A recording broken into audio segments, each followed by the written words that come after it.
So, as you know, I got a PS4 for Christmas, Yeah. and I've had a copy of Bloodborne that I haven't played yet. Yeah, yeah, I've been the same way. I have Bloodborne. I started it.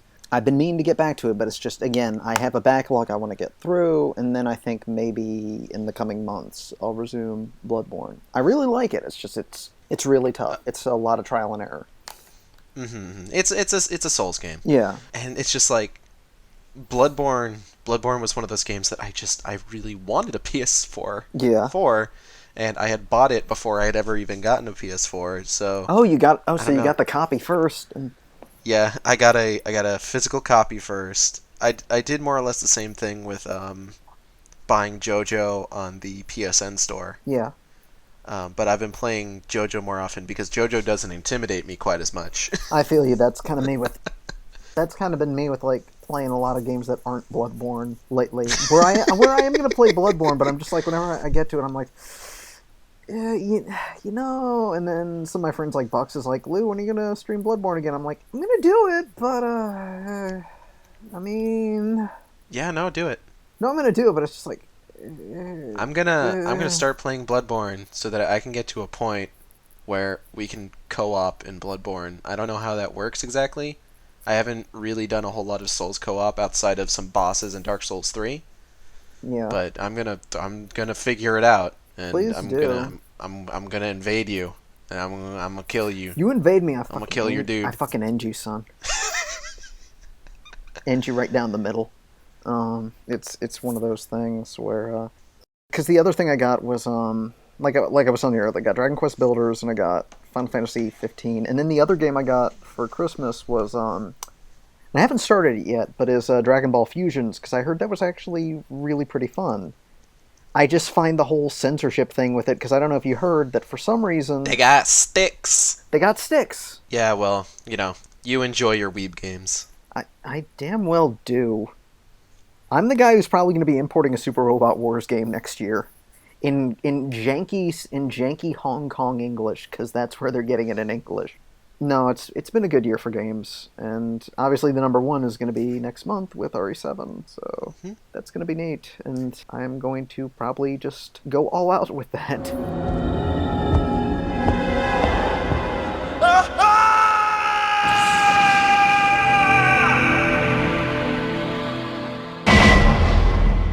Resident Evil. So hello and welcome to Code Jovovich, which is the title that I finally settled on for this little podcast experiment we're doing here. I'm Gage, And I'm Lou. and we are a couple of huge fans of Resident Evil. That we Lou are. more so than me. Yep. I'm kind of the Rabbit RE fanboy in Gage's life, basically. It's true. He's helped me through so many games, and I do appreciate that. Yeah. And we've streamed a lot of the games together. But at the moment, the Shark stream, my stream, is currently on hiatus due to some technical issues with my recording equipment not really Mhm. working right, which is unfortunate. But, I kind of decided, I still want to put content out, and I was just kind of racking my brain as to what I could do. And I came up with a couple ideas, and one of them is this. Now, I've been trying to kind of con Lou into watching all of the Resident Evil movies with me for some time now, And like a for few and for months. some time I've been trying to tell Gage, you son of a bitch, no, I'm not going to do it. But at the same time, I'll admit, what the hell? They are part of the Resident Evil franchise. They are, without a doubt, the biggest. I would say these days, especially, they're probably a more recognized element to the general public than, say, the games are. They do hold the Guinness World Record for the most successful video game movie franchise. That they do. Whether hmm or not that's necessarily a sign of their quality, I guess, is It's not debatable. because They're bad. if you look at the competition, I mean, every other video game movie franchise that like has regular theatrical releases Yeah. has stopped at about two movies total. Oh God, you're right. Wait, Like we only got two Silent Hill movies, we only got two Tomb Raider movies. would you count? Would you count Pokemon though? Um regular theatrical releases in the U.S. Yeah, I was gonna say yeah, and I guess also live action too in that case. Live action, yeah. Like we gotta put in that stipulation. But these are, without a doubt, successful. They are. They're very successful, and without a doubt, they've even had a bit of an impact on the game franchise itself. It's true. How many fucking games have copied the goddamn laser hallway? How many games have Like 3. how many games have since followed the movie version of Nemesis rather than the actual RE3 incarnation? More than I'd like to admit. But you know what? That is what we are here for today, because I decided to combine my idea of forcing Lou to sit through these movies with me Oh, and my desire to still continue putting out content to make this sort of podcast mini-series. Since there are only 5 currently released movies with a 6th one on the way, this obviously isn't a wholly regular thing that we can do because there's only so much content. We may go into some of the CG movies and also possibly, I think you and I discussed 4D Executor yeah. and Resident Evil the stage. Yep. Or rather, Biohazard the stage, because it's Japanese You stage fucking play. weeb. Says the guy who usually calls it Biohazard. But yeah, for right now, we're going to be focusing entirely on the live action movies. So, today, we are, of course, starting with the 2002 film Resident Evil, directed by Paul W.S. Anderson. The synopsis of the movie is as such. Something rotten is brewing beneath the industrial mecca known as Raccoon City. Unknown to its millions of residents, a huge underground bioengineering facility known as the Hive has accidentally unleashed the deadly and mutating T-virus, killing all of its employees. To contain the leak, the governing supercomputer, Red Queen, has sealed all entrances and exits. Now, a team of highly trained supercommandos, including Rain, Michelle Rodriguez, Alice, Mila Jovovich, and Matt, Eric Mabius, must race to penetrate the Hive in order to isolate the T-virus before it overwhelms humanity. To do so, they must get past the Red Queen's deadly defenses, face the flesh-eating undead employees, fight killer mutant dogs, and battle the Licker, a genetically mutated savage beast whose strength increases with each of its slain victims. Wow. God, that takes. So this is the first movie. Yep. Now, here is, like, to start with, we've both seen this movie already. This is one of 2 films out of the series that Lou has seen. It is one of 5 that I've seen, because I've seen all of them. So let's talk about what we know so far. Okay. Mila Jovovich and Michelle Rodriguez were absolutely jazzed to be in this movie. They were super excited because I believe it's been mentioned that they were actually fans of the game. I don't know in their cases. I know going into Apocalypse, I believe it was how do you say her name? Sienna? And we'll get into that next episode, but I believe Sienna Gillory said she was a fan of the games. I wasn't sure in the cases of Mila or any of the other cast. I haven't listened to the commentary myself, but I've been told that listening to Mila and Michelle converse is like 2 girls at a slumber party. That I can see that then. I do know that where they're just having the time of their lives. Yeah, I do know that in terms of the movie's production, it did go through the plans for Resident Evil movie dated back all the way back to around 1998. There were plans as early as then, originally with now legendary developer of the zombie movie genre, really the one who pioneered it, John Romero. He was actually on board to write a script and did write a script after doing some Japanese commercials for RE2. And you wanna talk about that script? Oh God, I do. So just getting into a little aside here before we get to the movie, the Romero script, Romero back as early as 1998, I believe the company that picked up the Resident Evil license for a movie was Constantine Films. I think that's who they are. They're a German company, or they were at the time. Possibly. I know some of the stuff they've done. They did the. Oh yeah, God, it's Constantine. Yeah, it's Constantine Film. Just looked up. I'm gonna look up what else they've done because I know that name. But anyways, you can continue. They picked up the license, and and there was as early as '98. I remember there were attempts to make a film. There was even contests going on at the release of RE2, where they had a whole win a part in the movie thing on the actual boxes of the games. That's neat. As far as I know, we don't know if anybody ever won it. But anyways, Romero went through a script. He actually sat his secretary down to play, I believe it was the first game and maybe the second game, and showed him the footage. Secretary? No, yeah, like he seriously did this. He had her record the footage of playing the games through, and then he watched the tapes of a playthrough of the games. And so he wrote up a script. Yeah. I'm imagining him getting that like videotape and like. Well, I mean, have you seen the RE2 What's commercial? up, guys? Hey, what's up, guys? Here, this is Romero here. This is my playthrough of Resident Evil 1. Be sure to like, comment, and subscribe on this tape. This place could use some more shopping malls and some more avant-garde editing. Social commentary. God, I would want that. But what ended up happening was that Romero wrote a whole script, and without getting into much of a tangent, the Romero script is fucking nuts. I'm being too harsh there. It's not nuts, but it tries to be more faithful to the games, but as a result, the things that it does differently are kind of jarring. That script did include characters like Chris, Jill, Wesker, Rebecca, and even Ada, and had its story based primarily on the first game. However, it also kind of did a lot of elaborate things, and in that script you had plans for hunters, you had plans for tyrants. It was very much a Haunted Mansion kind of deal. That script Chris ended was up Native falling by American in that, doesn't he? Barry was Chris in was that. Native American.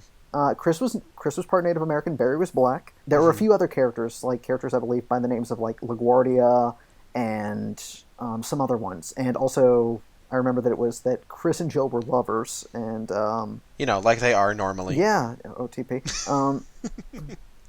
But it was very much an earnest script. What ended up happening for one reason or another is that project fell through, and that script actually later found its way online and was actually released to the public. It's now common access. However, then Paul Anderson, director of Mortal Kombat in 1994, was it? Oh, we should specify Paul W.S. Anderson. Paul W.S. Anderson. How rude of me. Because Paul Anderson is a different guy. True. Paul W.S. Anderson, who had already, again, had success with the first Mortal Kombat movie. Then he also directed Event Horizon, which is probably one of his 2 or 3 good films. Yep. And so he was on board with the project. And so in 2002, a new script was developed. Well, prior to that, a new script was developed with what is essentially a completely different story. There was actually some controversy at the time, I remember, of people going, well, where's Jill, for example? And he said that one of the reasons he said that he didn't include Jill was because he knew that fans of the games would know the fates of the characters because they would know that they survived in the other games. I remember was a common quote he had in interviews. And that is an interesting sort of way to take it. Yeah. And on some level, I kind of appreciate and agree with that approach to it. I do actually kind of agree with him there, too. And I remember it was also weird for me, just going from a personal standpoint, because I was still a relatively new RE fan. When the first movie came out, I had to have been about 13, so obviously I didn't know much about RE.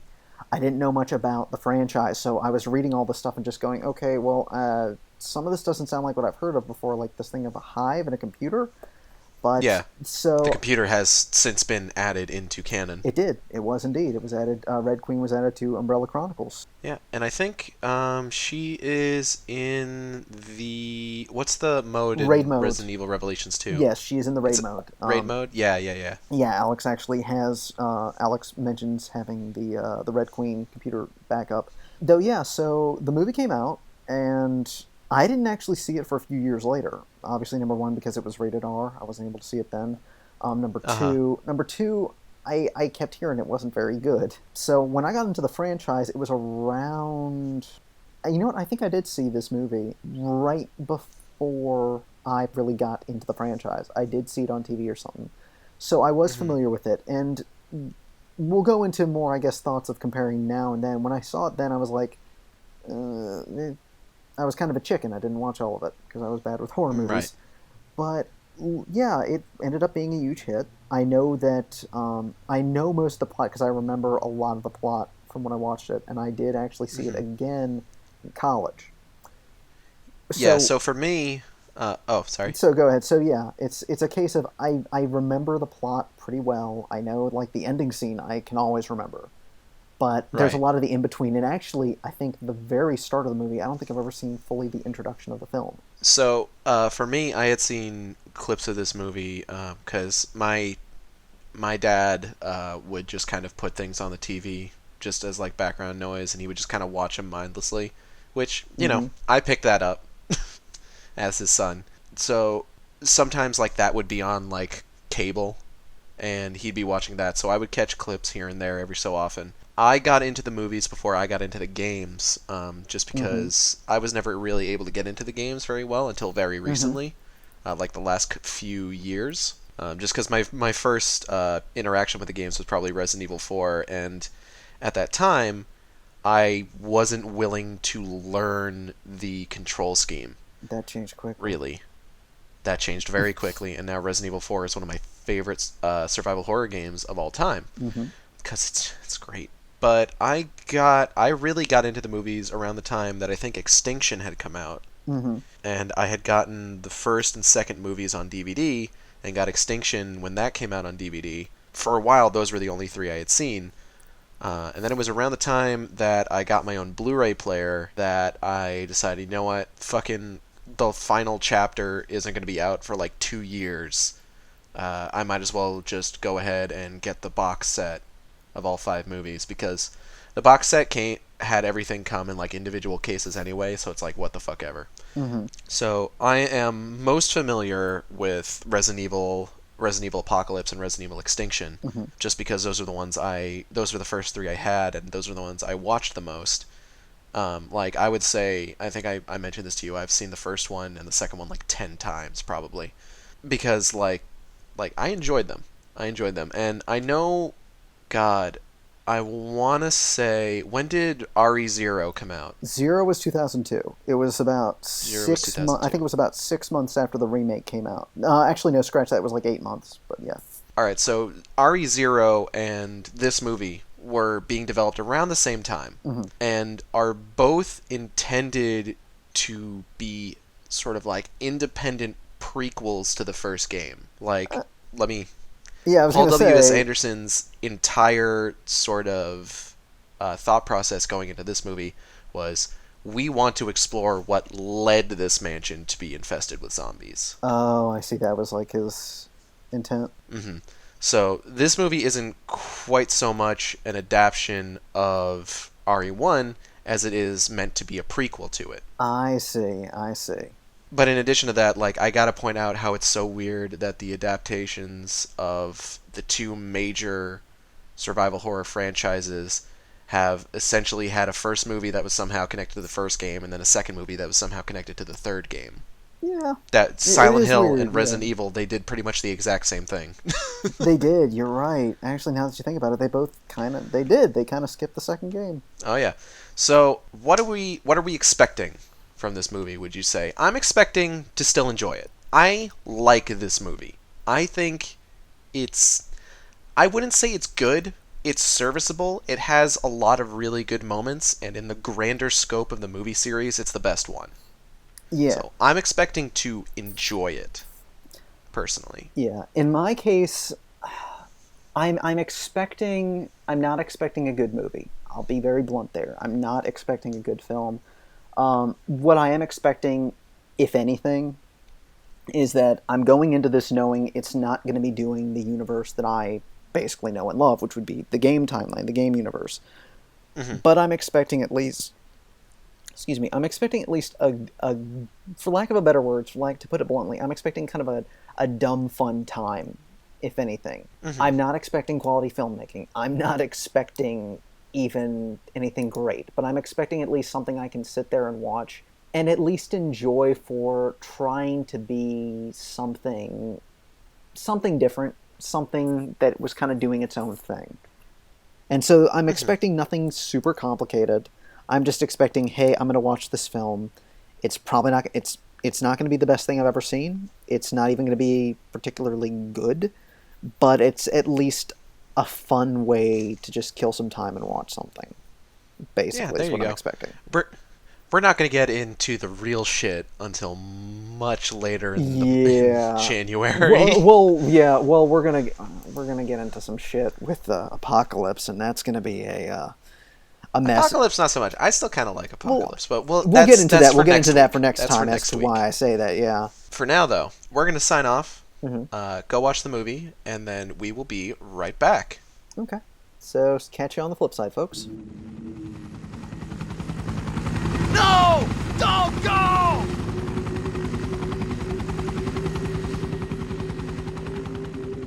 All right, and we are back. Wow. Oh wow. Wow. Okay. So, Lou, would you like to start us off with initial / knee jerk reactions? Knee jerk reactions. Holy fucking shit. That's my knee jerk reaction. Wow. It's.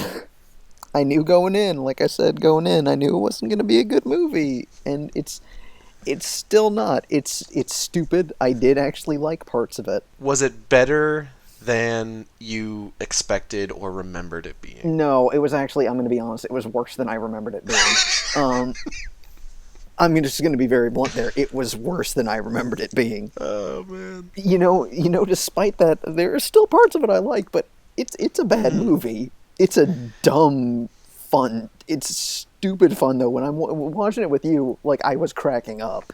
Like Yeah, I would say I still had fun with it. I would say that it's probably still one of my favorite video game movies, like right up there with like Mortal Kombat or Silent Hill yeah, or Tomb Raider, things like that. I would say that it's still pretty up there, but I mean, you're right.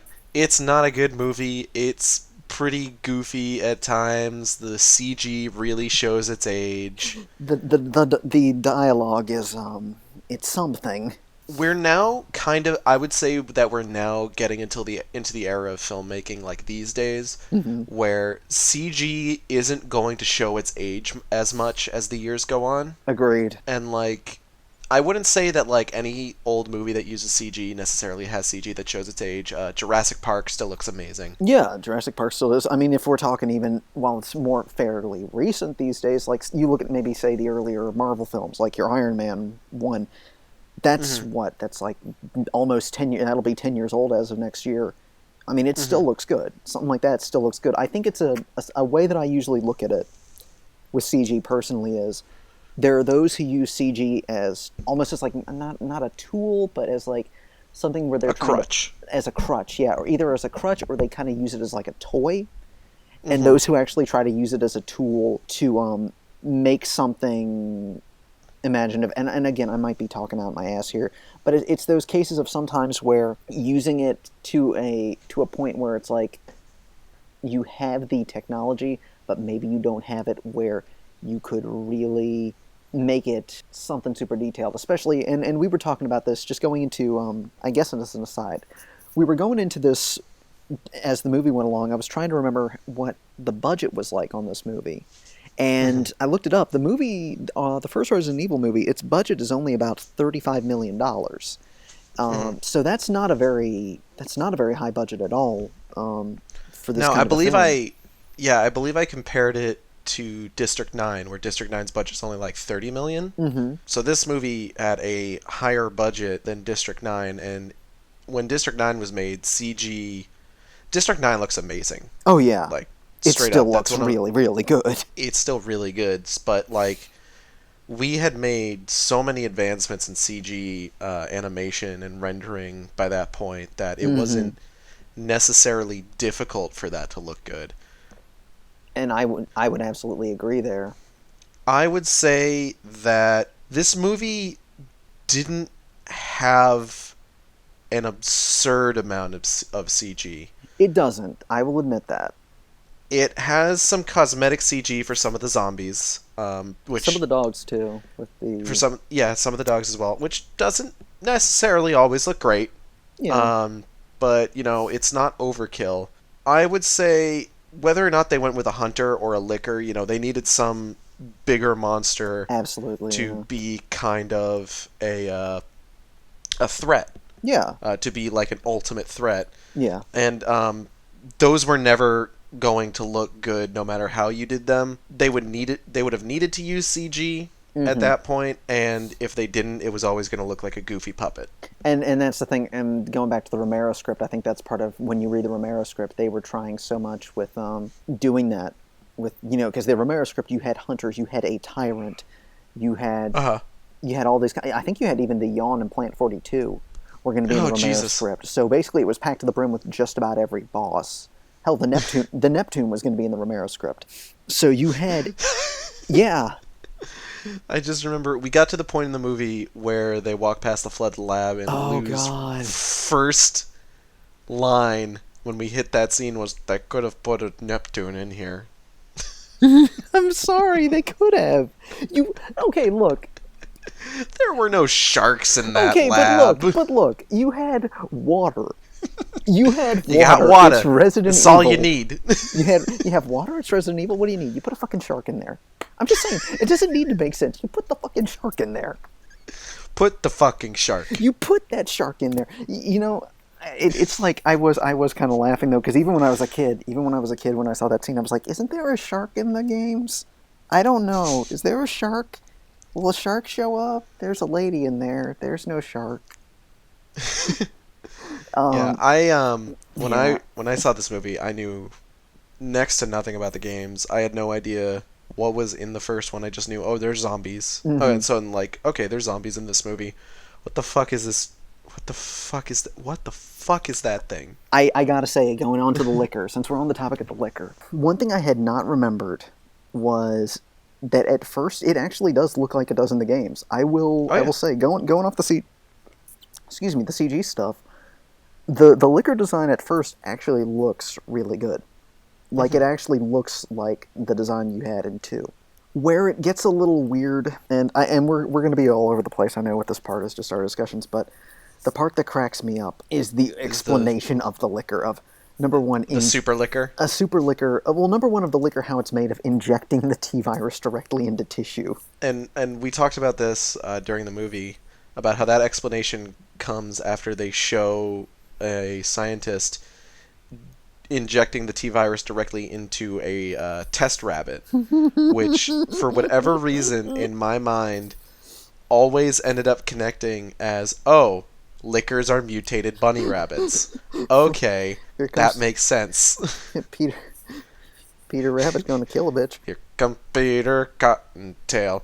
Hopping down to eat your entrails. Oh, that was good. Okay, so... The other part of that, though, before we continue, is the line that kills me. Is that bit about, it got bigger by feeding on the fresh DNA. It got bigger by getting the suck. Fresh DNA. The freshest DNA. Because I only use the freshest DNA, man, this DNA in my recipes. Get some more DNA at the store. The stuff we got here has gone stale. Like... And it just if goes, you can't make your own DNA, store-bought is fine. just goes like boop and gets like it goes like I was saying I was going from there. It goes from the liquor to the butt face. It does. It has a butt for a face. It looked more like a saber-toothed cat. Yeah, a saber-toothed cat that had an ass for a face.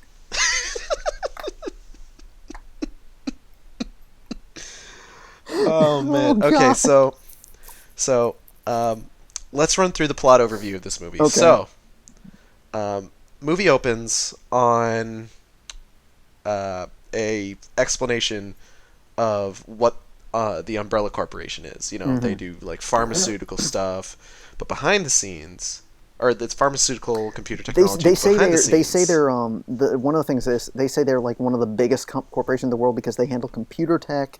They have multiple products, not just pharmaceuticals. It was like also 9 out of 10 products in every household is Umbrella. Yeah, they've got a lot of subsidiaries. Yeah, a lot of subsidiaries, and it's basically a lot more expanded than what you would see in the games. Because if you look at the early games, it's that Umbrella was a pharmaceutical corporation, at least as its cover, and its foundations were pharmaceutical. You do have to remember that this movie was developed and released before the games decided that Umbrella was going to collapse. Yeah, though what's also funny is you were mentioning Zero in the Hmm. beforehand. One thing that's actually kind of funny is that I think back to Zero, which was the same year. I think it actually came out, ended up finally releasing a few months after this. And Hmm. keep in mind, Zero had been in for development for like God, what, like 4 years at the time. With all Something the like delay, that. it was like all the delays. But I do think back to the end of Zero with, and this actually goes into a scene in the movie, because at the end of Zero you have Billy take the Magnum revolver to the Queen Leech, and he fires the bullet, and I want to say, and I could be wrong here. No, wait, no, never mind. I am wrong. I am wrong. I thought I was going to say that an Umbrella logo was on the bullet shell. I don't think No, it you're was. thinking of Resident Evil Apocalypse. They do that. Okay, it was the gun. It was the gun that had the Umbrella logo on it. Then never mind. But yeah, Yeah, no, there's a lot more product placement. It shows Umbrella as a bigger superpower, which I thought was interesting compared to it's a yeah, they got their friendly. fucking logo all over those Oh, boxes. they got the logo everywhere. Literally every fucking wall in the hive has a fucking Umbrella logo. There was one right on the floor of the hospital. There's one in the hospital. There were ones on every door of the hospital. There's a giant Umbrella logo on the way out of the hospital. So we get a zoom in on this dude, and he's playing a crane game, or he's playing a claw game with a bunch of T-virus samples, and T-virus test tubes look great. I love that design. Hmm. I think it's a good thing to say, to just kind of show there's something fucking weird in this fucking test tube. And it's a cool shot too, because it's like the way it goes in there is really kind of neat. How it slowly zooms in on that sequence. It's very eerie. I actually do like that. That compared with that beautiful opening theme Hmm. that Marilyn Manson made for this movie, like, God, it's one of those situations where, because the same thing kind of happens with Mortal Kombat, where the song from the Mortal Kombat movie that I think before that point had only been used in like a couple commercials Hmm. is probably the most iconic Mortal Kombat song, Hmm. despite not really being in a lot of the games. And I think the only Resident Evil tracks that I would say are more recognizable than this one from the movie Hmm. are probably like, I would say Resident Evil 2's Save Room is probably a Yeah. really iconic track. The save room also in one, I'd say, and the main maybe the save room in one, the Boom, main boom, hall in boom, boom, two, boom. because two has the main hall, the dun dun dun dun dun, Yeah, yeah, and yeah, yeah. That's and that's what I'm thinking of. yeah, and the main hall in one, the dun dun Yeah, yeah, dun. yeah, yeah, yeah. Yeah, I would say that. Yeah. I would say that the theme from the first movie is pretty up there Oh, as far absolutely. as It's like actually. recognizable as a Resident Evil thing. I would agree. So this dude, he's grabbing all these fucking test tubes, and he just tosses a CG test tube onto the side of a table. It breaks, and it releases its vapors, We get it. You vape. and then we see a shot of this fucking asshole that he gets bumped into, and he gets coffee spilled on his mouth. He's like, "Thank you." You know, that's the worst. That's the worst horror. I just want to say is that's the biggest tragedy in this movie. Dude can't enjoy his Getting coffee. That's so Shirt unfortunate. is ruined. I'd be scared of that. You have once again stepped into this Whoa. world of survival horror. The world of survival laundry. Good luck. So this stuff spreads through the vents, and then suddenly, like, the entire facility gets locked down. People get stuck in the elevator. Gas starts spewing out everywhere. People are like falling unconscious, and just like elevators are like crashing and killing their passengers, and the lab gets locked down and flooded. And like eventually, we just cut to it's your girl Mila Jovovich Naked in a lying on the shower. floor, naked and afraid, lying on the floor of her shower. And for anybody who wants to keep track at home, we've got a nipple count of 1 Yes, so far. a very stealth nipple. Blink and you'll miss it as she's putting on her shirt. So we get Mila Jovovich waking up. She looks very confused. It's clear she doesn't know how she got there. She's having like brief flashbacks that are very disjointed. She's going around the house. She's kind of trying to put things together. It's a nice series of scenes because you're just confused. You're like, what the hell's going on here? Spencer Mansion looks great. What is essentially the Spencer Mansion? It looks fantastic, and there's barely any dialogue until she's like greeting a statue and asking it if it wants to play. Oh, Vanguard. Yeah, There we go. she wants to play Vanguard with that statue. So then she steps outside, and that looked great because Yeah, that it actually reminded looked really me cool. of that same like pillar outside corridor from the game before you get to like the shed with like the Yeah, leading to yeah. the garden. And it's just a really gorgeous shots too. Don't mean to interrupt, but it's just really cool there. I actually really love those shots, and I would say that was my favorite part of the movie because in those initial bits, it's just slow exploration. It's really quiet. It's really tense, and it's that you as a viewer are going through, and it reminded me of the games because it's that slow exploration of the Arclay Mansion in RE1. It just took me right back to that, and it's just good. It's like something hit me there. I was like, yes, this is good. More of this. This is Yep, just and then really and then she gets scared by the wind, good. And the crows. and Matt, our it's your boy Matt, It's your boy Matt. pulls her back into the house, and then suddenly Umbrella Corps shows up and just like, God hey, damn it. we're here to ruin the franchise. The hunk cosplayers are on full regalia. Jack Norman and his buddies decide to show up. Oh God, fuck, that's the guy from Revelations. Yes, it isn't is. And I was going to say, what's his name? Is his name One? Yeah, one. He looked like, I was looking at his outfit, and the moment he lands in there, I was like, wait a minute, Jack? Is that you? What was that terrorist cell called again? Veltro. Veltro. That's Veltro, right. yeah. Il Veltro. Vengeful messengers from the depths of the inferno. Oh God, he was obsessed with that poet. So they show up and they're just like, "Yo, what's going on here?" And your girl Mila over here, she's just like, "The fuck you talking about?" And like they're trying to interrogate Matt, and he's just like, "I'm a fucking cop. I'm with the RPD." And they're just like, "He's not in the system." He's just like, "They wouldn't have me fucking on file yet." And they're just like, "Oh yeah, the fucking local law enforcement fucking sucks. I mean, have you met their chief? He's a fucking weirdo." They wouldn't have him in file yet. That makes sense. So they just handcuff him and take him with them. Wait, did they seriously mention the chief? I didn't notice that. No, they don't. Oh, They don't. I would have loved it if they they do mention mentioned they mention that local law enforcement is inefficient. Okay. That's about the extent of it. Okay. So they fucking open up this secret door. One takes his mask off. Michelle Rodriguez takes her mask off. Her character's name is Rain. Okay. And we kind of get a bit of a lowdown on some of our characters here. We've got one, which one isn't a name. It's not. We get two other soldiers. We get Medic. Yeah, and Kaplan. The only characters that have names in this movie are, and you know what? We'll just go with it. Mila Jovovich's character's name is Alice. Yeah, but you wouldn't know that if you'd seen the movie. Unless you I mean, paid seen the attention to credits, because pay attention to the credits because she's never named at any point in the film. I like that.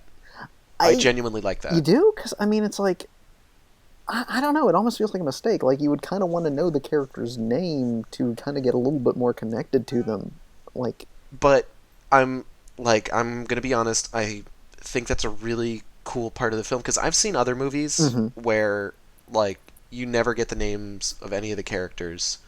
Like, how many times is Max referred to by his name in Fury Road? It's like 3 times. yeah, but at least you at least establish it there. To be fair, he does mention at the start of the film, "My name is Max." You do. Now let me ask you this. Yes. Now let me ask you this: how many of the wives' names do you know?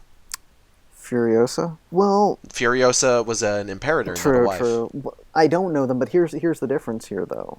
Like in that case, like Furiosa or Max, they would be the character you'd be following the most. You'd be, and yeah, in that case, Max is more on the side of Furiosa. But in both those cases, you know those characters' names. You're able to connect at least because you identify and know who they are to that degree. I would say that you can still connect with the wives. Okay, yeah. And I would say that you can still connect with Alice. Okay, yeah. Because they do spend a lot of time with her.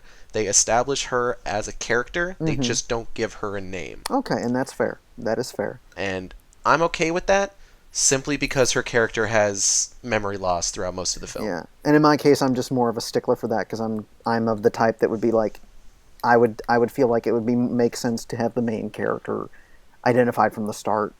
It just felt Hmm. like a little bit of an odd thing to me. Going back to the one comment though, there is an explanation for that, and I do Oh. know the reasoning for this.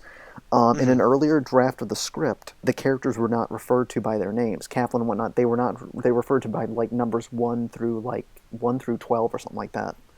Hmm. So they had numbers for the code names for the team that went in. So they just kept Yeah. one from the original script draft. So there you go.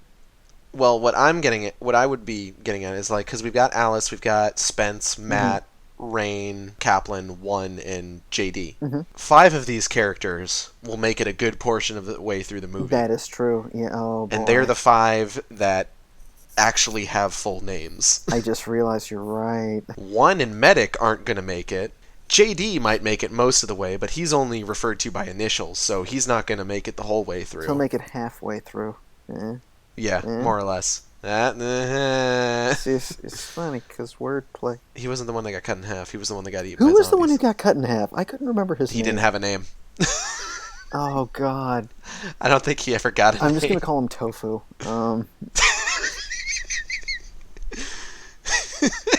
He's the collision detection guy on the team. Oh, he didn't detect the collision of that laser very well. Sayonara. Going back, so one describes what happened to Alice because Alice is very insistent, and uh, in the meantime, they do find Spence unconscious on the train that they take into the Hive, which is this giant underground facility underneath Raccoon City, which Lou and I talked about a little bit as the movie was going on, with regards to this, how this is a very like classic old industry thing, Mm-hmm. where there's like a facility or an industry that is established in an area, and then a town is built around it Mm-hmm. for the workers to live in. I know we made fun of like the umbrella logo being on anything on everything, but that's another kind of classic industry thing where that industry would more or less own all of the shops and the buildings in that area. And this actually played into some like workers' rights things where you had these industries that would give out their own fun bucks that could Mm-hmm. only be used at shops owned by that industry so that they wouldn't actually have to pay their employees. Mm-hmm. They've got a similar thing in like BioShock Infinite, but let's not get into that. That's a completely different game. Yeah. This is Biohazard here. Thank you very much. I see what you did there. It's a joke, son. So there's a lot of really good establishing things with regards to how Umbrella sets the mood within the Hive. Things like the shots of the skyline in the fake windows, Yeah. and like we talked a little bit about the color correction, making everything look a little Yeah. blue, a Everything little has got a very very blue filter in clean, this movie. very clean, very technological, very Very industry sterile. kind of blue, very sterile blue. That's a good way to put it. And that contrasts really well with, say, the flooded lab, where the water is murky and yellowish brown. Yeah, that's true. I And hadn't you even get thought an about that. idea of, like, that's bad. There's bad shit in there. Stay out of that water. Yeah, and I mean, something I noticed with a lot of the setting was just this was going back again to the budget thing, but a great deal of the environments I thought it was interesting are very sparse. The Hive is a very sparse location. It's a very much it is kind of reminiscent in a way, in a very very loose way of like the laboratory facilities both from RE1 and 2. And I think it was something where I noticed that a lot of the environments do feel very. If you look at it these days, especially, it does look kind of cheap. One of the areas that really stuck out to me was Dining Hall B, which is also actually one of the cooler elements of the rooms, which I did like, is that, yeah, you have you have basically all these BOWs lined up, aisle after aisle, of what I'm assuming are liquors and all other types of creatures, contained. And I thought that's really cool, but at the same time, when I would look up at the ceiling, I'd just be thinking, this looks like they just got in somebody's convention center and just put all these crates up here. What and just put a bunch of Umbrella logos. It's like I was walking into an anime con, but they just had boxes here, and just were like, No, you're walking into one of those fucking like Universal Horror Nights mazes. and Paul Anderson cheers up. You gotta put the, oh yeah, you gotta put the Umbrella logos up there. Yeah, gotta put them all around the room. Puts it all But really yeah, ties so together. so one is explaining to Alice that like the the AI went homicidal, killed everybody, and we gotta get in there and we gotta shut her down and secure the area or whatever. So it's just like, okay, that's cool. Wonder how that happened. So they're kind of going through and they're not seeing anyone. All the hallways they're going through are empty. There's a bunch of like locked down doors, and they're it's very eerie, and like these sort of like more quieter moments are some of the better parts of the film. I would say, and I think you would agree with me, the film loses you when things get loud. I would absolutely agree. Like, the way I felt with the film was I was actually pretty on board with it for a while through that early exploration. Then the laser room hits. Well, let's not get to the laser room just yet. We'll save it on the laser room, but the moment it gets into the loud action, I just started laughing. You were losing it. And it was great. It was not even like I was cracking up. I didn't know why I was laughing. I'm just going to be honest. I just started laughing out of just disbelief, I think it was. Because it gets... It seemed like a disbelief laugh, It did, because you get into Michelle Rodriguez, you get into Rain shooting a zombie halfway across the... It flies across the room. Bitch goes flying. Bitch goes flying across the room from a few rounds of machine gun. And we're just talking an average machine gun here. And she flings back like she got hit with a fucking cannonball. It was great. It's like... And the fact that here they are blowing through all their ammo with the rock music blaring, and I'm starting to laugh when I think about it right now. I'm sorry. I'm starting to laugh right now that I think about it because it was the stupidest fucking thing. They have all this it's loud, it's ridiculous, and I just couldn't take it's like that slow tension just goes right out the fucking window. Because instead of slow game-like tension and horror, we had Mila Jovovich jumping up in the air and kicking a dog in the fucking head. Which is great. Which is like, I lost it. Because it's like, you and I both laughed at this, was the kick. It was the entire scene with the dog keeper. Yeah. Oh god. Just the spinning roundhouse kick into glass tubes in slow motion, and I just could not. Yep, let's get there. Okay, I'm sorry, I'm going too far, but yeah, it gets it's so okay. silly. You're eager. It's okay. Yeah. But yeah, so they're going through. They go through dining hall B, like you said, and we're just kind of, like I said, it's a lot of really slow, kind of nice scenes of like these just totally empty hallways. Very eerie. Some really good angles too. Oh yeah. Very nice creepy angles. They hit dining hall B, and as we were kind of looking at it, and after Lou made the joke about like the warehouse full of crates, I did take the opportunity to point out that it is kind of unnerving that this is a place that's labeled on a map as dining hall B, which doesn't sound like necessarily anything sinister.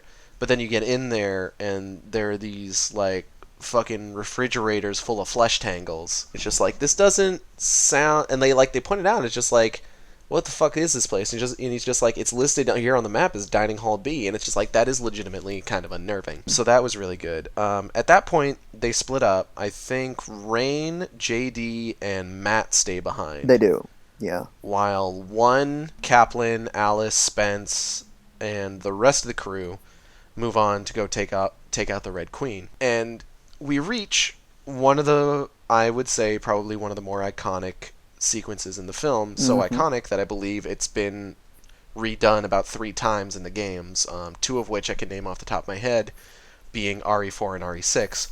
We get the laser hallway. Yep. The other time, just as an aside, the one that is literally the same hallways in this movie is Umbrella Chronicles. That's what I thought it was. It was one of the Chronicles games. It straight up uses the exact same lasers, exact same hall design. So yeah. So, and it's not the last time laser hallway is going to be used in these movies either. Oh god. So one medic and the other 2 dudes get trapped in there because Kaplan fucked up and didn't actually get the Red Queen's defenses shut down. The first laser activates, one drops, one of the other dudes drops, another dude drops, but his hand gets sliced. Medic gets her head off, and you've fucking lost it at that. I did, because it looks so dumb. It looked like she had circuitry in her neck, which was cracking me up. Like, the way it cut away, I was like, are those wires in her neck? Another laser starts up. It's really low. The only other dude that's currently conscious, aside from one, tries to jump it, but it rises up. It hits a point where it starts going up at a slope, Mm-hmm. and it slices him in half. One manages to do some crazy gymnast stuff and make himself parallel with the ceiling and just barely avoid it. Final laser starts up, and this one looks like it's just going to be straight across the middle, and he's ready. He's doing the hand jive over there. But then it cuts into the crisscross pattern. Dices him up real good. He's ready to be served up in a stew. Fun fact with that: Mm-hmm. that actor plays a character in Alien vs. Predator, another Paul W.S. Anderson movie, Mm-hmm. who dies in a very similar way. He dies to a predator net that burrows into the ground and then tightens around Oh, ow. its prey, and it cuts into them. Like, it busts up his gun in that movie, and I think one of the predators mercy kills him before it can cut any deeper, because predators generally have an honor code. So he's dead. So we've lost 4 characters, 2 of which, while not having names, had at least designations.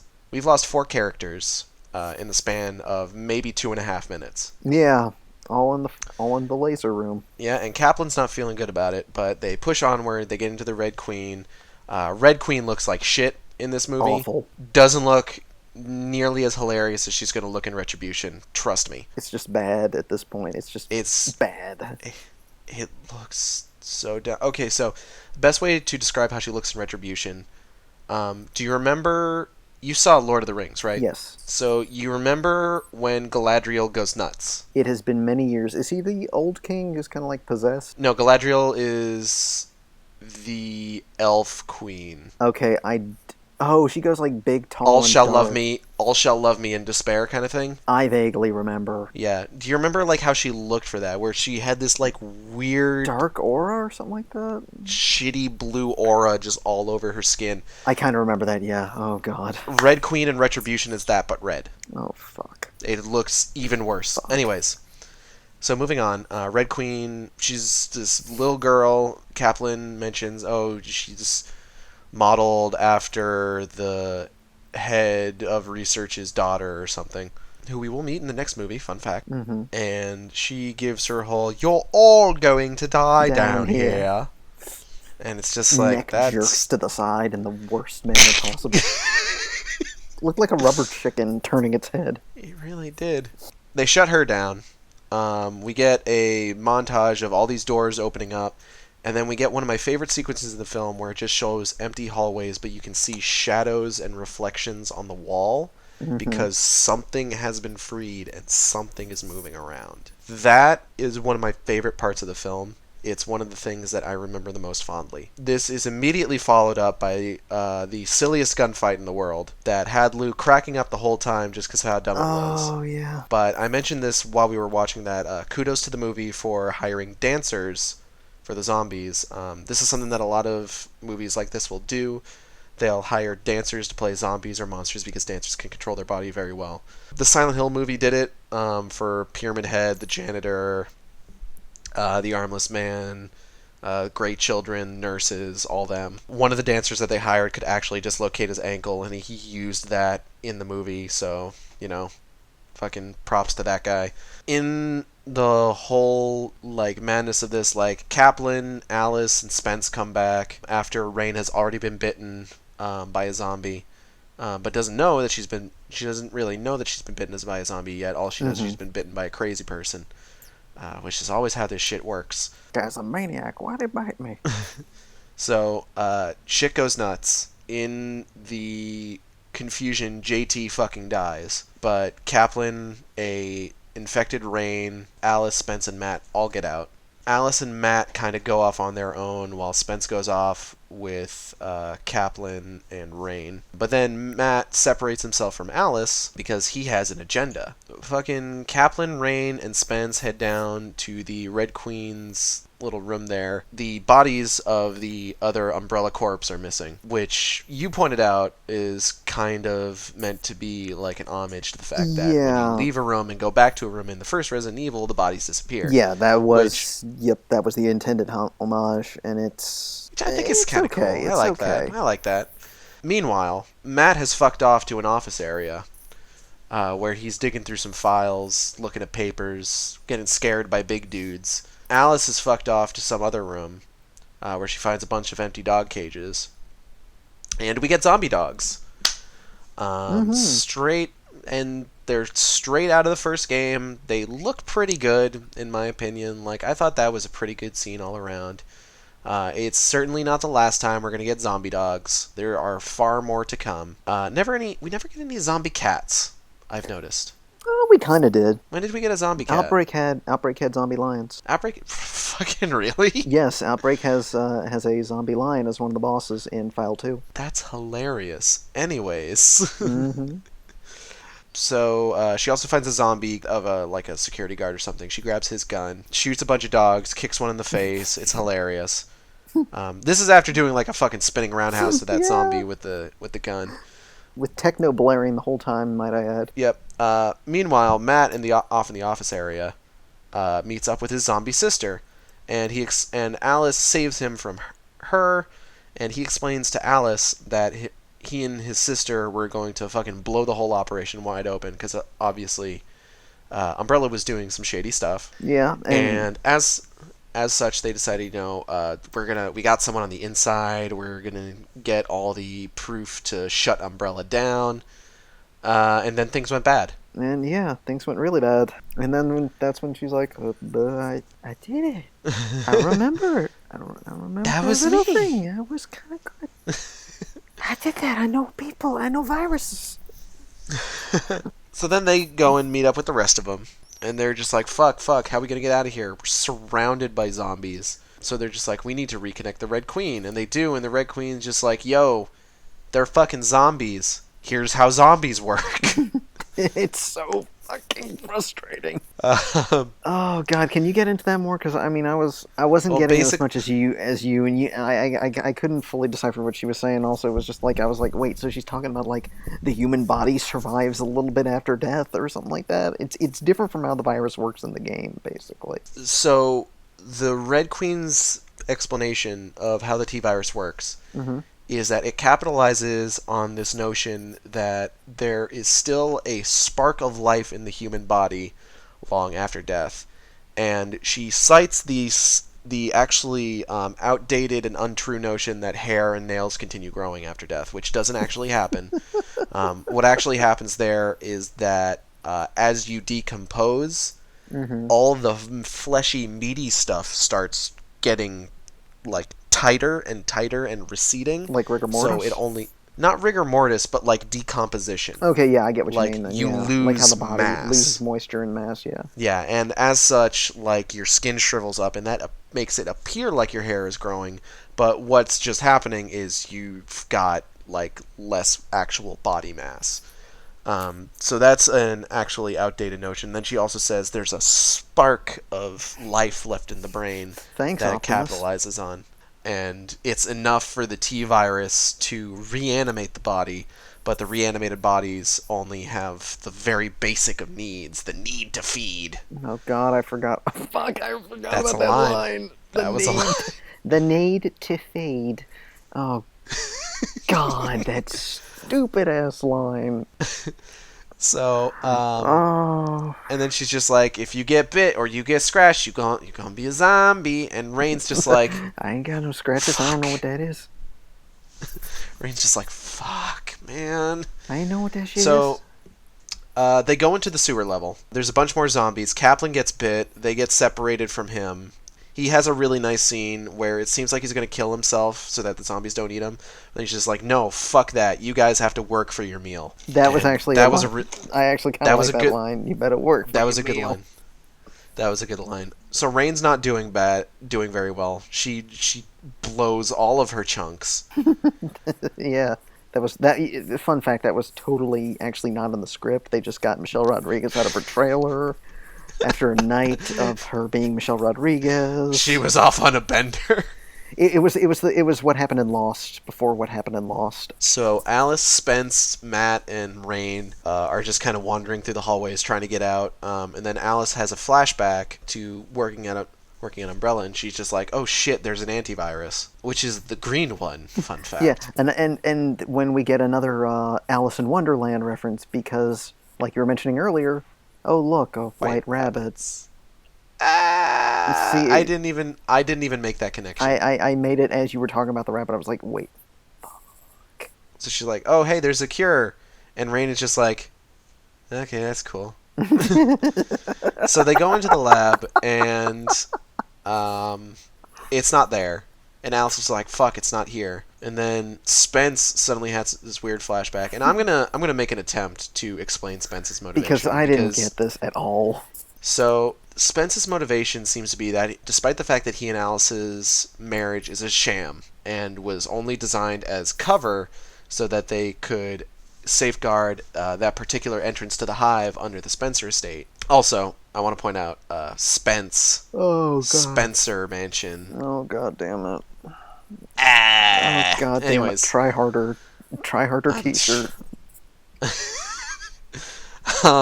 Despite the fact that their marriage was a sham, it seems like Spence had some kind of sick fascination or desire for Alice for real.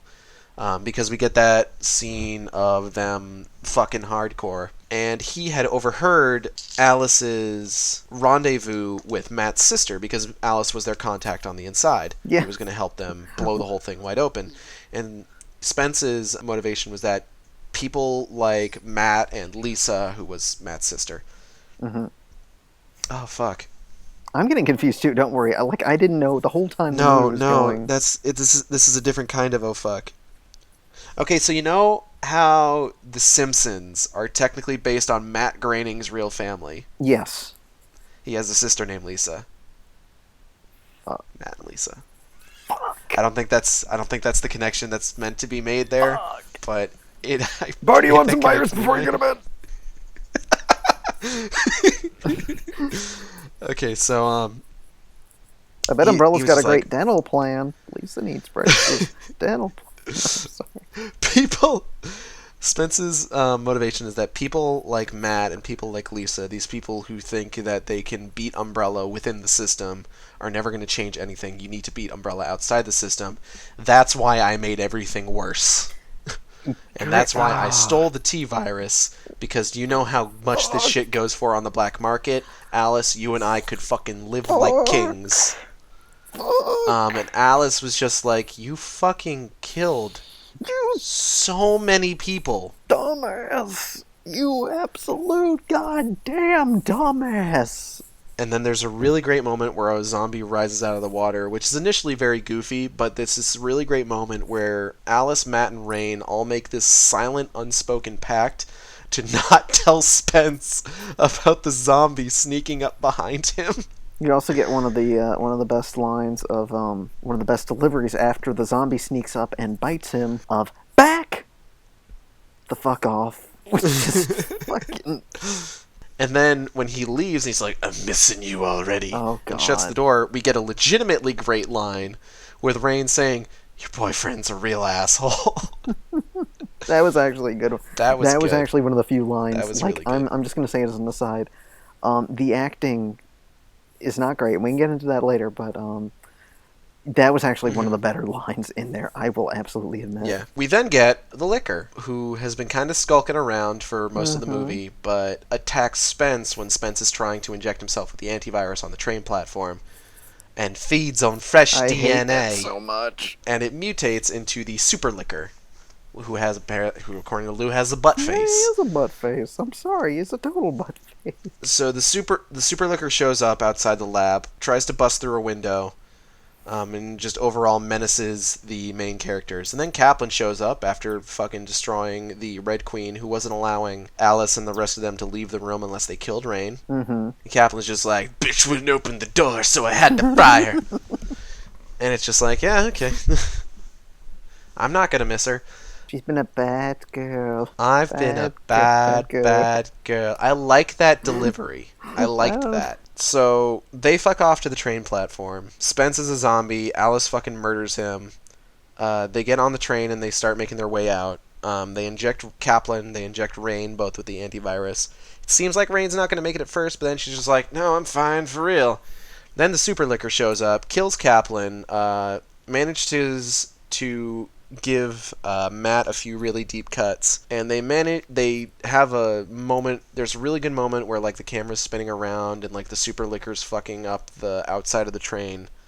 And it's a good shot. I like that It's like shot. going around. It's like kind of clawing all around the edges of it, right? Yeah, yeah. So it gets inside, and they're kind of trying to fend it off. They manage to immobilize it, but then surprise, Rain is a zombie. Yeah. Because they had waited too long for her to get the antivirus. Matt is forced to kill Rain, and then they open the door, dropping the liquor onto the tracks. It hits the third rail, bursts into flames, and then they close the door on it, and they just fuck off back to the mansion. They get to the mansion, they get outside, the blast doors close, and they're just like, yeah, we made it with nary a scratch. Oh, we're gonna reveal Umbrella. We're gonna reveal Umbrella.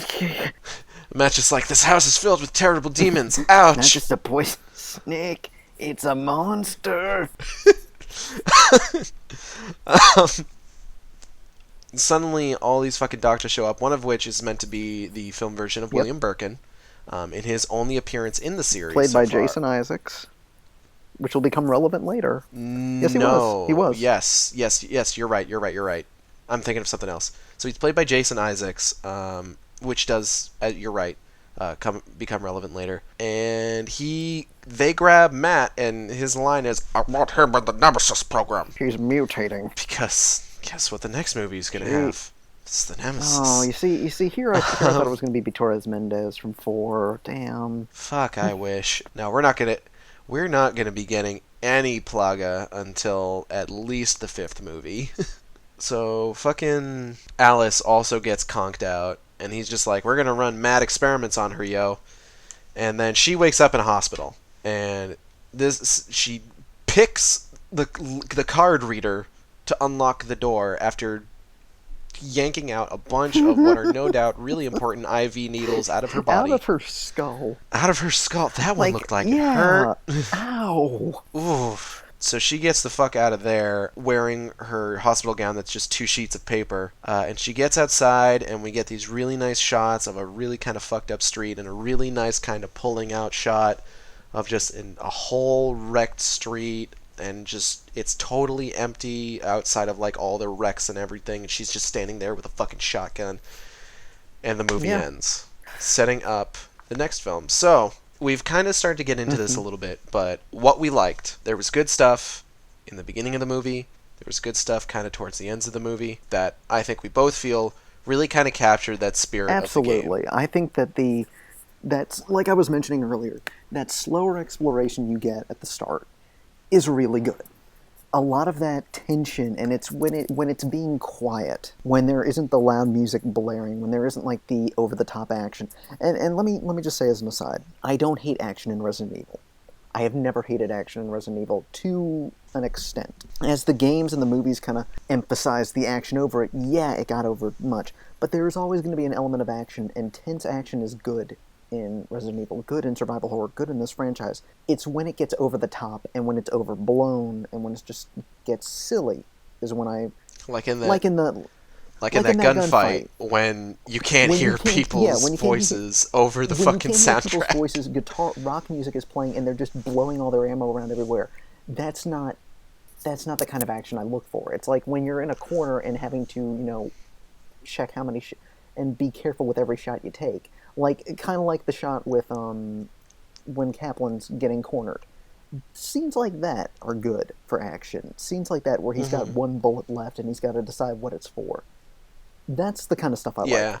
But yeah, when it's quiet, when it's subdued, that was really good. That opening shot and that closing shot, they're like really good bookends to a not so great middle, in my opinion. It's like if you tweak that middle portion of the film, but yeah, going into the good stuff, it's really good. I feel like Anderson, I don't know if it was him, I don't know if it was somebody else, or if it was maybe somebody, however they did the storyboards, but that early stuff is good. It's hard to say if it's Anderson only because Apocalypse and Extinction are both directed by different Yeah, people, but Afterlife and Retribution are and both those are the ones that Anderson. are apparently very kind of stupid, right? Those ones are incredibly stupid. I would say Retribution more so. Afterlife is still pretty stupid, but not quite Then as. it could be the script writers. It could. Well, no, he wrote it too in this case, didn't he? Mm, after possibly. But yeah. So, what else? There were some pretty strong performances. I feel like Mila Oh, Jovovich did a really absolutely. good Like job. I had. That's one thing I had not remembered was I had not remembered her acting talents. She's actually a really good actress, and Hmm. I will I will say it right here. Mila Jovovich or Jovovich, however you pronounce it, she's a really good actress. She knows what she's doing. It is Okay, it is Jovovich. It is It's Jovovich. Jovovich. Yeah, I looked this up That's why I beforehand. was like, I'd always heard it as Jovovich. Mila Jovovich, she's really good. She actually does give a really Hmm. good performance in this. She out of all the cast, I would say she was probably the best one there because I felt like I would. except for one maybe. One was good. Well, what I was going to get into is that I would say that my favorite performances are probably Mila Jovovich and probably also Michelle Rodriguez to an extent. I think Michelle Rodriguez had a lot of Really? really good moments, and I would say that one of the big factors in that was that they were both really jazzed to be in this movie. Mila Jovovich was very excited to be a part of this, and she continues to be excited to be a part of it. I think, having seen all the movies myself, I would say I don't think I've ever seen Mila phone it I was in. gonna say yeah, because Mila did not phone this in. However, going on to Michelle, I was almost the opposite. I felt like Michelle was kind of phoning it. Maybe it was just her delivery. Something felt kind of bored with her performance. I don't know if it was because it was. I Hmm. don't know if it was because it was an earlier work. I mean, in work sense, in the work she's done since, I know she has matured as an actress. Yeah, She's she's been in been a in a lot of lot of other other things. things, Maybe, including another Resident Evil yeah. movie. Oh God, that's one of the ones I haven't seen yet, and that's going to be suffering. But um, Oh boy. go yeah, but for Milla's case, I thought she was really good. Michelle Rodriguez was I don't know. For me, she came off as kind of flat. She came off as kind of just like it felt like a felt rougher to me. Maybe it's just since I've Mhm. not seen as many things she's been in as you have. In contrast, I feel like she tried. I think she I tried. feel Yeah. like I wouldn't say she was on. I don't think we're not going to get. I wouldn't say that we're going to get another person putting as much effort into their part in these movies until we hit like Sienna Guillory Apocalypse. in Apocalypse or potentially Ali Larter in literally any of the movies that she's in. She's the actress who plays Claire, right? Yeah, she's Claire Redfield in the movies. Okay. She does a really good job. Okay. Like, she's not the Claire we know, Mm-hmm. but she's a good movie Claire. Okay, and Like, that I'll trust. I feel like, yeah, I feel like she does a really good job. There are plenty of actors that phone it in. There's plenty of kind of embarrassing performances, and like I was saying, Mila and Michelle were both really jazzed to be in this movie. We're gonna get another dynamic like that when we hit Mila and Oded Fair Mm-hmm. in Apocalypse, where Oded Fair was also super jazzed to be in a Resident Evil movie. And I think them wanting to be there is what gives their performances a lot of power. I would say Sienna's dedication to her role is what gives her performance power because she threw herself into Jill Valentine, and I really like that.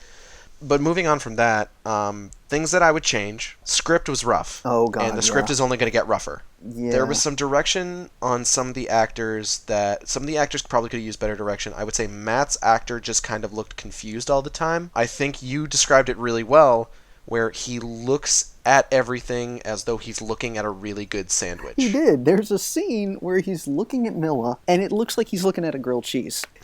His eyes are wide. His mouth is kind of like halfway open. I was halfway expecting him to drool. You could cut Alice out of those scenes and, Just just like cut in like a Denny's like a Denny's Grand Slam ad or something like that. He would be salivating. He looks like he's ogling something and like he just hasn't like eaten for days. every time they showed like a shot of his face, like especially at that one point in the earlier part of the film where Yeah. they're standing outside the flooded lab and he's kind of staring up at the vent because he's hearing all like the horrors on the other side, the song of the undead. Like I just remember looking at his face and just going like, eh? I'm looking through my notes right now. I just wanna check. Oh God, another thing. On things to note, things I'd like to change while we're at this. Other things Hmm. with acting. Oh dear God, the action. And I know we brought this up, but some specific moments. Number one, the kicks, but number two, a moment that I nearly forgot was snapping a zombie's head in between her thighs and zooming in on that. Paul W.S. Try Anderson harder. really likes that move Was because it in he Mortal had Kombat? Sonya Blade do the exact same thing in Mortal Kombat Oh 1. no. Oh It was no. Sonya Blade snapping Kano's neck And it was in with that. her thigh. Oh no. It was with her thighs. Yeah, and yeah, it's just like the performances. They're all over the place in this movie. They really are. They are. Kaplan was pretty Kaplan was good. okay. One was pretty good. Medic was One was really good. Mila was really good. Medic didn't really have much. Medic literally had like two lines. Medic and JD didn't really have enough time to have any semblance of a performance. I would say the weakest performances were probably Matt and Spence. Yeah, I would say Red Queen was just also kind of it was comical. Red Queen, I didn't have a problem with Red Queen only because she is a computer. Well even then, even well I know, but even then, it's like you're giving like get creepy British child to do cryptic dialogue, and I know you said like the "I've been a bad girl" line felt good to you, but to me, I was just cracking up at like this deadpan delivery. It felt like something out of a comedy. Like it honestly, to me, felt like something out of I haven't seen it, but I would imagine something like in Red Dwarf or something like that. I would say that fits with the scene because seeing Spence get fucking owned is a bit of Schadenfreude. That's true. That's true. And Spence was I was kind of laughing at that too because of the moment that he has the dramatic flashbacks and the He's like fucking his twitching. twitching with the strobes, and I'm just like, what the fuck? What the fuck is this movie? And of course, flashback to totally banging Alice. Of course, God, this fucking film. Oh man, That it was a trip. It was a trip. other things on my end, when it comes to things that would Hmm. change, I'm going to make this a halfway one. The soundtrack. Some of it was really good. Like we've mentioned Some before, of it was really the good. Marilyn That's true. Manson theme is wonderful. There's some good ambient noises that actually kind of reminded me of RE2, specifically around the But time. then you get the gunfight. You get the gunfight, but not just the gunfight. Another one that cracked me up was the Oh, Spence was it flashback. Oh, was it? I thought you were going to talk about immediately after she kicks the dog in the Oh, face. immediately after the dog kicks it. No, that was cracking me up too. And I just thought that in her head, it's just like in her head, it would just be a bunch of question marks at what she just did of I kicking a just, man and a dog and grabbing a gun. But no, what also cracked me up was during the Spence flashback.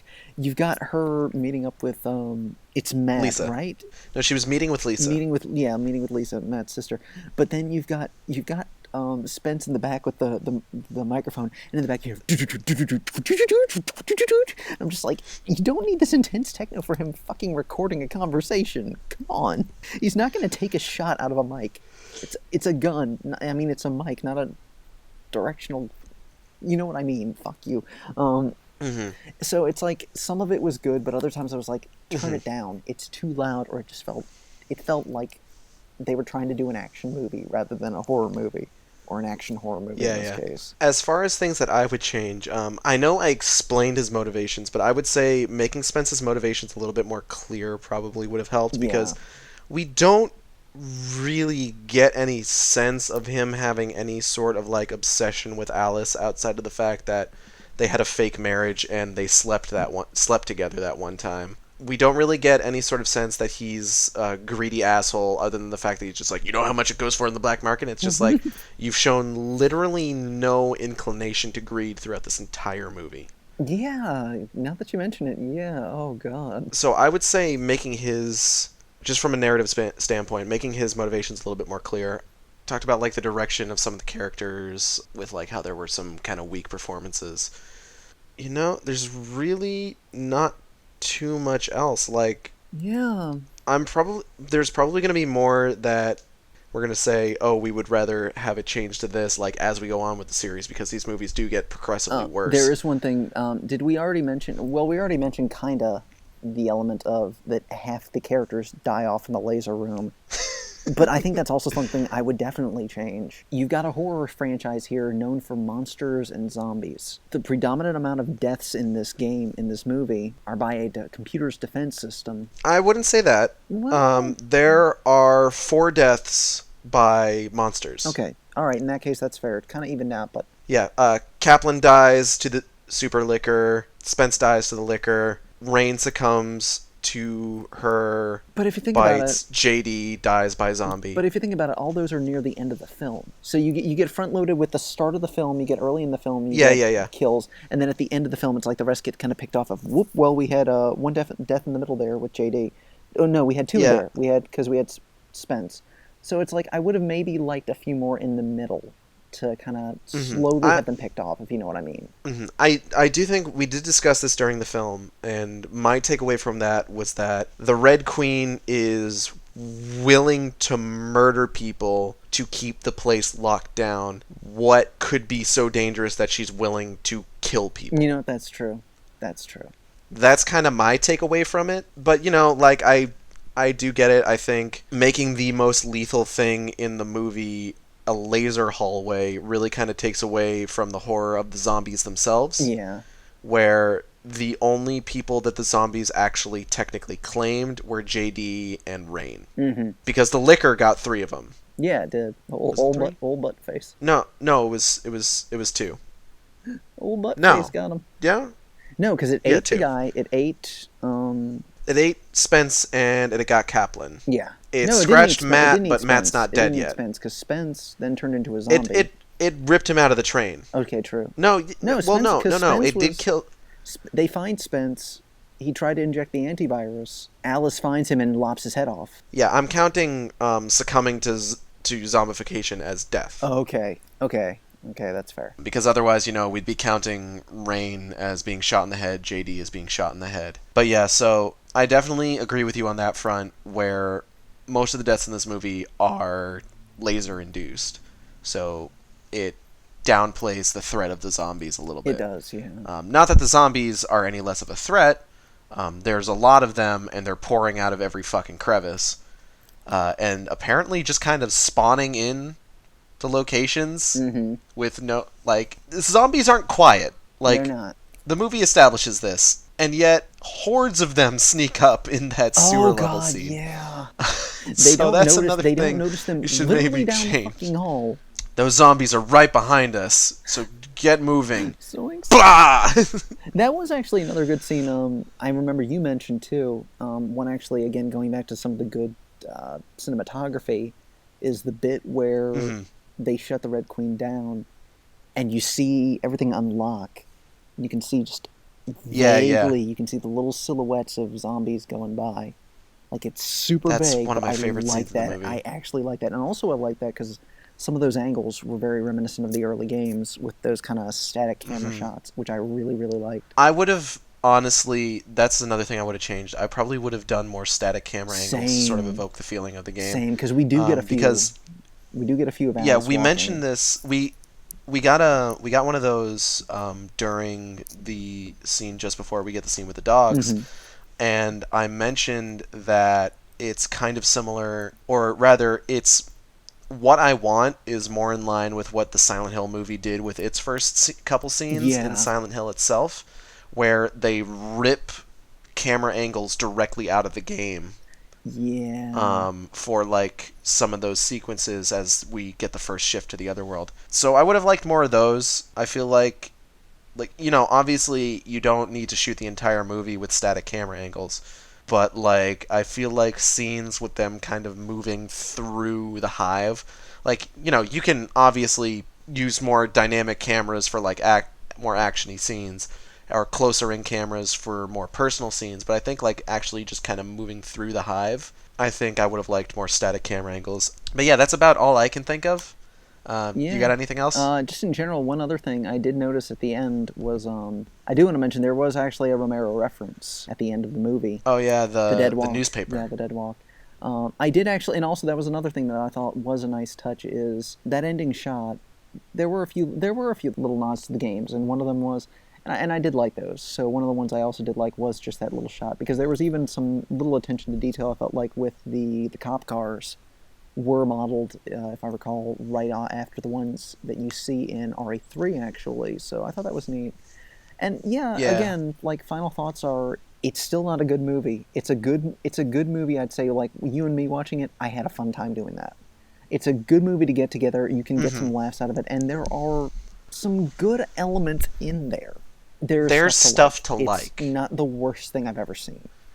It's not great, but it's Hmm. not awful. Yeah. Like it's somewhere in the middle. And like I said, knowing what I do about the rest of the series, this is the best Resident Absolutely, Evil movie. At least best live action absolutely. Resident Evil movie. But yeah, I think that just about covers everything. We talked for a good amount of time on like just kind of like what we liked about this movie and what we didn't like. And yeah, I think this is a good start to our little podcast experiment mini series here. Next week we ride off the tail of that movie, off its final scene. We ride just right into Resident We Evil ride right off Apocalypse this rough but uh, enjoyable ride, right? Just crash right through a church window into just disaster.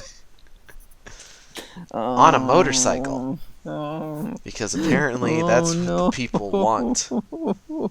I'm scared, Gage. Oh, you'll be I okay. ain't Don't no be a baby. baby. But yeah, so that's gonna be it. I want to thank everybody for joining us, and we will catch you next time here on Code Jovovich. Later, everybody. You did a really good job. This case was just too weird. This case was